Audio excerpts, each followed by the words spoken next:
Баршаңызға сәлем, менің каналыма қош келдіңіздер. Бүгін дәмді цыплята табака мен картошка по-деревенски әзірлейміз. Алдымен тауыққа арналған маринадымызды дайындап аламыз. Ыдысқа майонезді, қызыл тәтті паприканы, қара бұрышты, тұзды және осындай жарым мясо деген соустың 2 қасығын саламыз.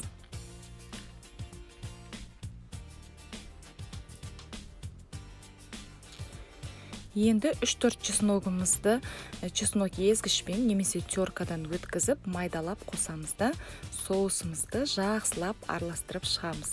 Тауыққа арналған соусымыз дайын.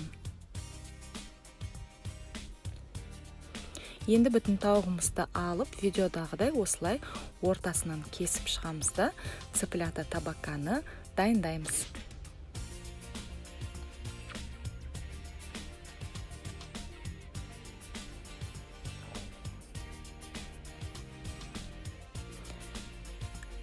Цыплят табакан ыдысқа салып, жаңағы дайын соусымызды әбден барлық жеріне тегізіп, жеткізіп, ысқылап, маринадтап, ыдысқа сол күйі салып 2 сағатқа қалдырамыз.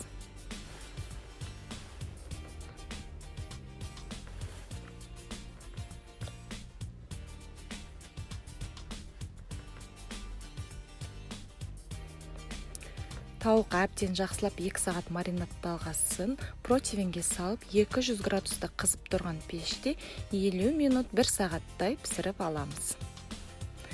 Тауық дайын болғанша картошка по-деревенски әзірлейміз. Картошканы видеодағыдай турап шығамыз да үстіне тәтті қызыл паприканы, қара бұрышты, сұйық майды және дәміне қарай тұзды салып, жақсылап араластырып аламыз да противенге немесе арнайы ыдысқа саламыз.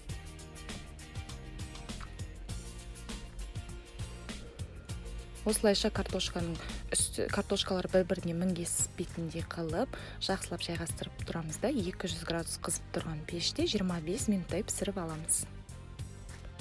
1 сағатта цыплята табакамыз дайын болып шығады. Цыплята табака өте дәмді, жұмсақ, ауызда еритін, тұзы аз емес, кем емес, өте керемет болып піседі. Видеодағыдай арнайы қайшымен немесе пышақпен осылайша тауықты бөліп аласыздар.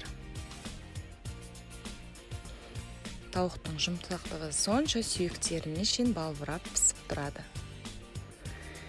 Енді картошкамызды дайын. Картошкамыз қып-қызыл дәмді, сырты қытырлақ, іші жұмсақ болып пісіп шығады.